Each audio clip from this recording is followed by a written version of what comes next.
De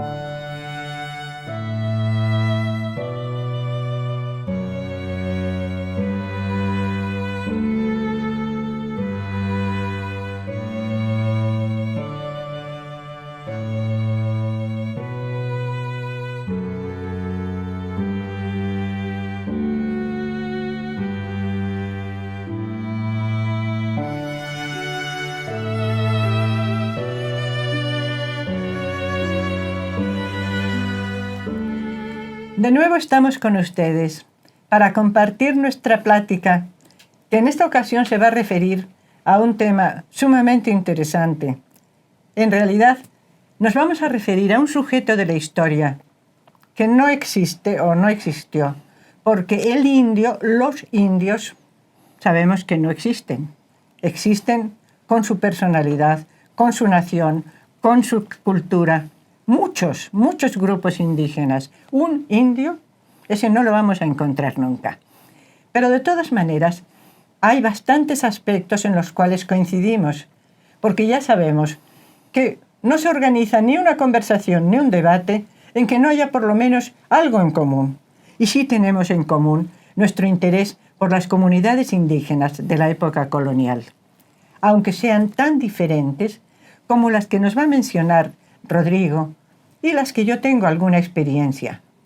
En todo caso, comenzando por lo que en cada sesión tenemos que llegar, vamos a empezar por hablar de las fuentes. ¿De dónde sacamos esa información para esos grupos indígenas que tanto nos importan? Porque fueron protagonistas, porque siempre estuvieron ahí y ellos tuvieron mucho que ver con lo que fue la vida colonial y con lo que ha sido la vida en los últimos años. ¿Qué nos platicas de eso, Rodrigo? Bueno, de que los indios no existieron, pues todos sabemos que hubo esta catástrofe demográfica que trajo la conquista, se murieron muchísimos. Se calcula que murieron más del 90%, 95% en un siglo y medio en el centro de México, más adelante después. Y sin embargo, este pequeño porcentaje que sobrevivió en el punto más bajo, este millón de indios y medios que sobrevivieron a mediados del siglo XVII, siempre fueron más numerosos que los españoles, que los africanos, que los mestizos y todas las castas juntos. Entonces hay esta parte de México, del México colonial, de la Nueva España, que son la mayoría y que conforman una muy pequeña proporción de lo que se estudia. Hay algo raro ahí. Por otro lado, de estos indios que sobrevivieron, pues la mayoría seguía viviendo en sus pueblos, seguía viviendo en sus comunidades, y un pequeño porcentaje vivía así en las ciudades, en las villas de españoles, en las minas, en las haciendas. Pero de su vida cotidiana sabíamos poco. Por lo menos hasta hace unas décadas no se sabía mucho de la vida cotidiana. Y ahora crees que sí, ¿verdad? Yo creo que sí. Como que de estos indios, siempre lo que conocíamos de ellos era a través de las fuentes españolas. La legislación y todo eso, por un lado. Pero consideremos, por ejemplo, los estudios de Silvio Zavala, que estudió sobre todo el aspecto laboral.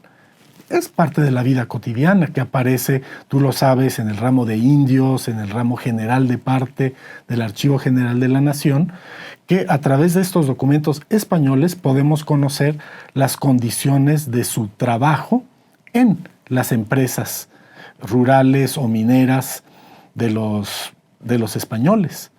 Pero poco conocíamos sobre la vida de los indios como tales en sus propios pueblos, y asunto que tú conoces mucho más, de la vida de los indios en las ciudades, particularmente en la Ciudad de México, la parcialidad de Tlatelolco. Ahora bien, creo que la verdadera novedad se comenzó a dar hacia 1976, que se puede poner la fecha claramente, cuando Miguel León Portilla comienza a estudiar los testamentos en lengua náhuatl. de los indios nahuas. Y al mismo tiempo el investigador norteamericano James Lockhart y sus colegas descubren en los archivos mexicanos de la Ciudad de México y provinciales y en otras partes del mundo una gran cantidad de documentos en lengua náhuatl, pero en varias otras lenguas indígenas también, que nos hablan muchísimo de la vida cotidiana de los indios. Además de ser unas fuentes valiosísimas, eso es lo que tú estás insistiendo, esto también es un testimonio de la conservación de una cultura, porque la lengua es fundamental. Uh-huh. Pues sí, lo peculiar de esta documentación es que James Lockhart le llamó documentación mundana, mundane, que en español no se traduce muy bien como mundana. Mundana nos da una idea de frívolo. Más bien varios autores prefieren llamarles documentos cotidianos. Realmente nos hablan de estos documentos, de la vida cotidiana de los indios en sus pueblos. Esto yo creo que es lo importante. Son documentos judiciales, atendiendo a todas las normas, digamos, de los documentos judiciales a la española, pero escritos por los escribanos indígenas en lengua, en náhuatl y en otras lenguas indígenas. Entonces, pues sí, ciertamente, no se puede negar, Pilar, que de alguna manera haya una permanencia de elementos prehispánicos, pero a través de sus lenguas están usando los indios su sistema español de registro de la escritura, el alfabética. De todos modos, esas fuentes, como todas, tienen sus limitaciones, porque una fuente te va a informar de los pleitos familiares o de los pleitos de barrio, otra fuente te va a informar de la cultura material, me temo que de esa tienen muy poca información. Otra fuente te hablará de las creencias. ¿Cómo seleccionas las fuentes? ¿Cómo las utilizas? ¿Cuál es el valor que tienen para ti? Mira, de estos documentos cotidianos, los más numerosos son los testamentos. Hay miles y miles de testamentos indígenas. Si uno los traduce al español, se da uno cuenta que siguen más o menos la forma general de los testamentos en español. Y sin embargo, estos testamentos en lengua náhuatl, que son los más conocidos, pero los hay en zapoteco, en mixteco, en maya y en varias otras lenguas, pues realmente primero tienen un sabor propiamente indígena que traduce la lengua y el modo de pensar de ellos. Pero también nos dan muchísimos elementos de la vida cotidiana, tanto en sus elementos de pensamiento como en los elementos materiales. Son muy bonitos y son muy emotivos. Y aquí sí, como dijiste, no hay indio en general, sino hay gentes muy concretas. Aquí vemos a españoles, a indígenas heredando, a mujeres indígenas heredando. Vemos lo que heredan, tal pedazo de tierra para un hijo, tal otro pedazo de tierra para su mujer, tal casa que mira hacia oriente a otra persona. Tenemos incluso la herencia de los animales y lo que es muy bonito desde el comienzo, la herencia también de las imágenes religiosas. Uh-huh. Aquí están heredando muy frecuentemente las imágenes de diversas de la Virgen María, de diversos santos, de diversas advocaciones de la Virgen, que para ellos tienen un valor tan importante que los están heredando. Supongo que tú o quienes están trabajando con esos temas se habrán encontrado lo mismo que me ha sucedido a mí con los testamentos españoles en lengua española, en los escribanos de la Ciudad de México, que hay algunas joyas perdidas entre un inmenso fárrago de formularios que tienen la forma que el escribano le quiso dar. Y si queremos estudiar, por ejemplo, las devociones, y decimos así los testamentos del escribano 340 van a decir, en el nombre de la Santísima Trinidad y de Santa Genoveva y San Pedro y San Antonio. Y ese no importa que el que está testando sea muy devoto de Santa Genoveva. A lo mejor no lo es, pero el escribano sí, y el escribano nos lo va a poner siempre. Entonces, siempre tenemos que deslindar lo que es aportación del escribano, que cuanto más escribía, más papel gastaba y más cobraba, y lo que es auténtica devoción del que está haciendo el testamento. Y si bajamos de ese nivel de las creencias, de las fórmulas religiosas, al nivel familiar, la mayoría nos dan muy poca información. A mí me dan muy poca. Me gustaría saber si en los testamentos indígenas hay algo más. Yo solo conozco los que ha publicado Teresa Rojas, la colección, que es buenísima, es muy interesante, y encuentro algunos detalles más personales, más familiares, más íntimos en esos documentos indígenas que en los testamentos castellanos, en los cuales una esposa agradecidísima al particular afecto que me ha tenido mi esposo, o un marido que dice, en reconocimiento del cuidado que me ha prestado mi esposa, pero ¿se querían mucho o no se querían nada?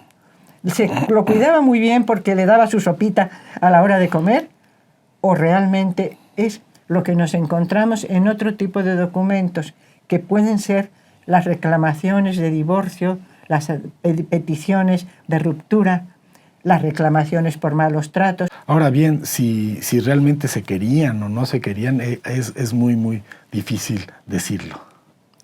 En cuanto a la cultura material, que es un problema que tenemos pendiente porque no lo hemos podido resolver todavía con los documentos que manejamos, precisamente las escrituras notariales nos dicen bastante de lo que la gente consumía, de lo que la gente compraba. Desde el que compraba cadenas de oro, porque por lo visto no había monedas y ahorraba en cadenas de oro, y las compra repetidamente, hasta el que compra aceitunas y vino de Jerez, hasta el que tiene escrituras de deuda. Esos documentos tan aburridos, tan tediosos que son, que me debe tanto y se compromete a pagar tanto, después de leer uno y otro y verlos como podemos ver el voucher de un supermercado. Así funcionaba, tenían el impreso, tenían el machote y rellenaban nada más cuánto me debe. Y de repente te das cuenta de que este señor consume muchísimo vino de Jerez, o de que estos otros tienen muchas almendras. Pero es un indio el que está comprando muchas almendras, porque no es necesario que sea un español o un español que sea acomodado, sí, para que compre ciertos productos. Pero a los indios también les gustaban, dependía de las riquezas, si era un señor, si tenía sirvientes, si tenía vasallos, podía darse el lujo de vivir así. Y eso lo encontramos en la Ciudad de México y en documentos notariales también de otras ciudades como Zacatecas, porque las ciudades mineras son muy peculiares, con esa riqueza que hay que gastar, porque es dinero que entró fácil y se gasta fácil. Y ahí encuentras que el mulato, el indio, el mestizo consumen lo mismo que el español, porque tienen posibilidad de hacerlo. Entonces, cuando estamos estudiando un protagonista, en este caso estamos hablando de los indios, no podemos hablar de ellos solos, porque ellos siempre están en un contexto un poco diferente en el caso rural que tú trabajas, donde no hay una convivencia tan cercana como los que yo conozco. ¿No es así? Sí, qué difícil saber lo que realmente se consumía, lo que realmente comía la gente. Hay cantidad de cosas que sencillamente, al menos yo, no puedo realmente contestar. Hace poco una muy querida amiga me preguntaba, Isabel Moctezuma, una de las hijas de Moctezuma, que tuvo un hijo con Cortés, que se casó con 2 españoles. Me dijo, ¿se vestía con ropa indígena, con huipiles y todo eso, o se vestía a la española? Imposible decirlo bien. Sabemos que en el momento de la conquista, sin duda, pues ella, la Malinche y otras nobles indígenas que se casaron con españoles todavía se vestían con huipiles, pero no le supe decir con precisión si ella se vestía como española. Tengo la impresión que en algún momento de estos años, de estas décadas iniciales después de la conquista, pues comenzaron ya a tener el orgullo de vestirse con españoles, como española, y sin embargo mantener el orgullo de vestirse como indígena, pero es pura especulación. Ni los códices ni nos ayudan, ni los documentos nos ayudan para algo tan sencillo como eso. O la dieta, ¿qué era lo que comían? Muy difícil de saber, supongo que comían... ¿Los inventarios y las cartas de dote no les dicen eso? Pues mucho más tardíamente, pero los documentos, estos a los que yo me refiero, estos documentos cotidianos de los pueblos, que son sobre todo, por un lado los testamentos, por lado compras de tierras, algunos pleitos, las actas del Cabildo de Tlaxcala, nos dicen realmente poco, al menos de lo que yo he encontrado, sobre la vida material, tanto en el consumo alimenticio como en el de la indumentaria. En cambio, en las ciudades en general y en la Ciudad de México en particular, las cartas de dote tienen una información valiosísima. Sabemos exactamente cuántos vestidos, de qué color, qué sábanas estaban bordadas, cuántos almohadones... ¿De los indios? ¿De la población indígena de la ropa ciudad? Muchísimo. El traje de iglesia, el vestido de iglesia, ese era el más caro siempre, el más lujoso, el más serio, que se hereda de una abuela a la hija, a la nieta. Esas prendas que se están explicando que están bordadas de aljófar y que son de tal color. O en otro tipo de documento que se le manda a una modista que cambie el vestido para que lo ponga a la moda. Esto en el siglo XVIII aparece con frecuencia. Esos vestidos que se estaban heredando de madres a hijas y llega un momento en que se dan cuenta de que ya se pasaron de moda y entonces es cuando les preocupa. Esa palabra moda aparece muy frecuentemente en la segunda mitad del siglo XVIII.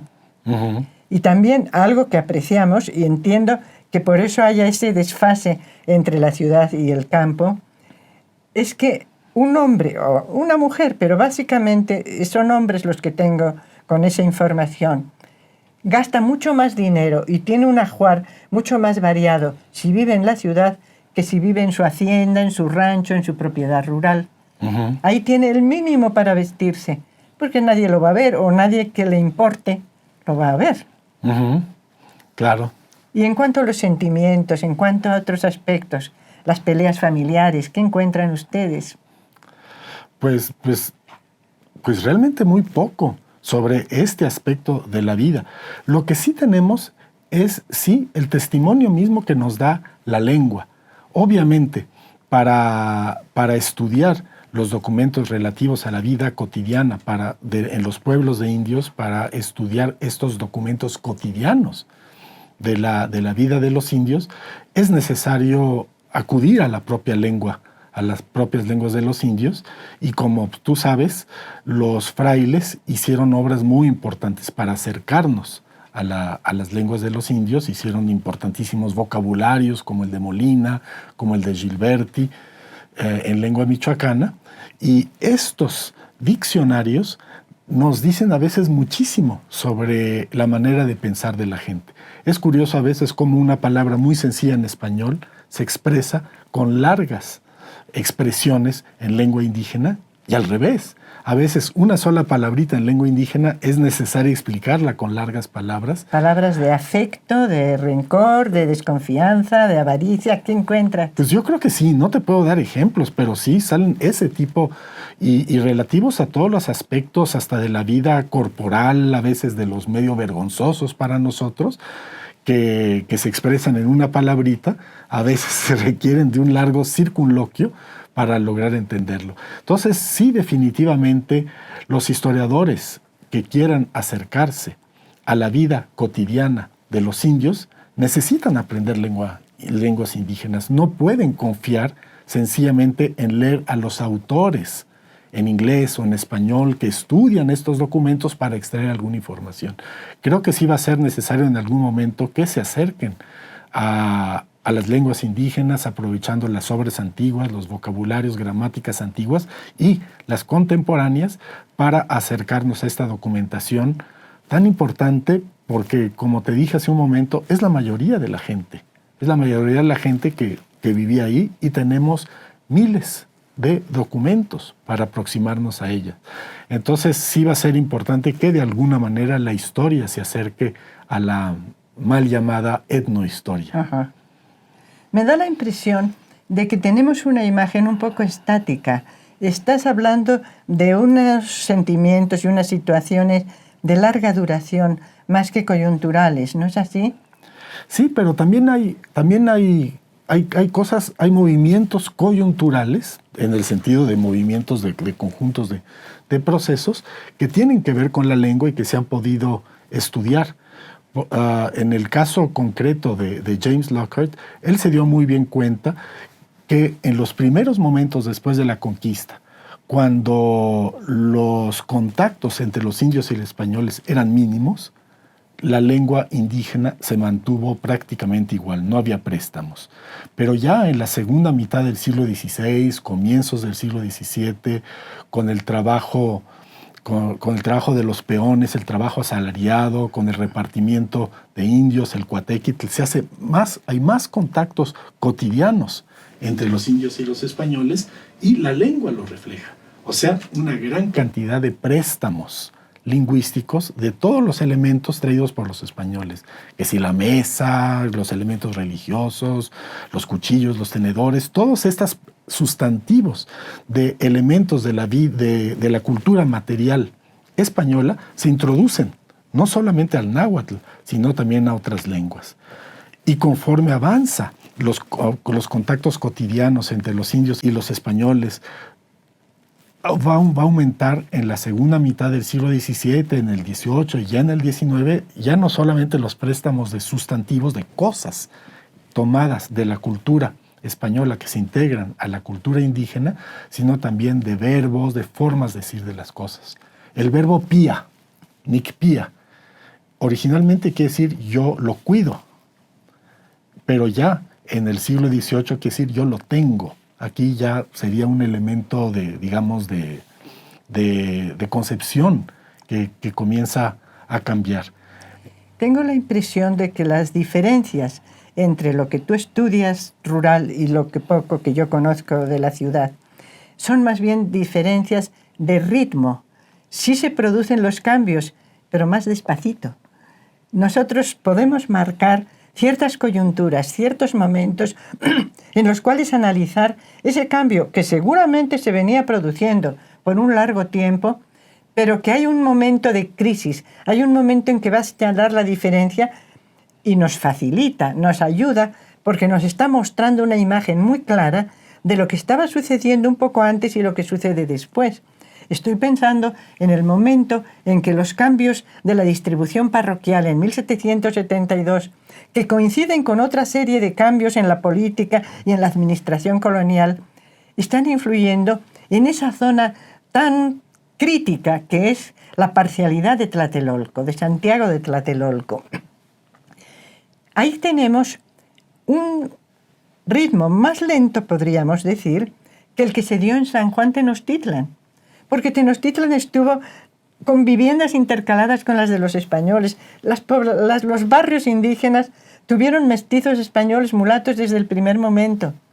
Santiago de Tlatelolco no, tenía una pequeña diferencia y tenía una gran parte rural, pero la parte más cercana de la ciudad, la parte dentro de la ciudad, junto a la parroquia de Santa Catarina, que ahora va a comenzar a ser también parroquia de indios. Entonces, ¿qué hay de la identidad? ¿No es que eso de la identidad lo hemos inventado los investigadores en el siglo XX? ¿Qué sentido de identidad podía tener el indio que estaba obligado a trabajar en la obra de la parroquia donde le pagaban la mitad, que estaba obligado a pagar su tributo? La joven que tenía la oportunidad de irse a trabajar en una casa donde comería todos los días. ¿Cómo sentían esa diferencia? ¿Cómo lo ves comparado con la vida rural? Porque para mí la estampa de Tlatelolco a finales del siglo XVIII es la estampa de una sociedad en la cual los rencores dentro del barrio son quizá peores que los rencores hacia ese enemigo tan poderoso que no vale la pena de hablar de resistencia. ¿Cómo lo ves en la zona rural? ¿Hay un momento crítico? ¿Hay una estampa así? Pues no lo sé, pero sí sé que el descubrimiento de estos documentos en lenguas indígenas cotidianos hicieron darse cuenta a la comunidad académica de la existencia misma de esta unidad política que son los pueblos de indios. El famoso Altépetl, que viene de Atl, agua, Tépetl, cerro, que es la unidad básica que antes no era vista. Antes como que no se entendía bien qué había pasado, dice Lockhart. Dice, llegó la conquista, se derrumba el imperio de la Triple Alianza, todo cambió. Pero quedó una unidad básica que es el pueblo de indios, que algunos de ellos ya alcanzaban a la categoría de ciudad. Entonces, esto va a ser importante porque al analizar documentos respecto a estos pueblos de indios ya en los siglos XVII y XVIII, resulta que efectivamente no hay una identidad propiamente indígena en el periodo colonial. Tampoco parece haber una identidad étnica, o sea, que digan nosotros los nahuas, nosotros los mixtecos, nosotros los zapotecos. Siempre es nosotros los pertenecientes a determinado pueblo. Pero aún así, esta unidad, si bien es importante y se fue descubierta, vemos, por ejemplo, en los testamentos, yo que pertenezco a tal pueblo, pero del barrio, o Tlaxilacalli, que era el término en náhuatl, de tal otro lugar. O sea, esta unidad, esta vida cotidiana dentro del barrio va a ser igualmente importante. Es importante el santo y las fiestas y las cofradías del pueblo, pero lo son también las de los barrios, que van a tener una importancia enorme en la vida de los indios.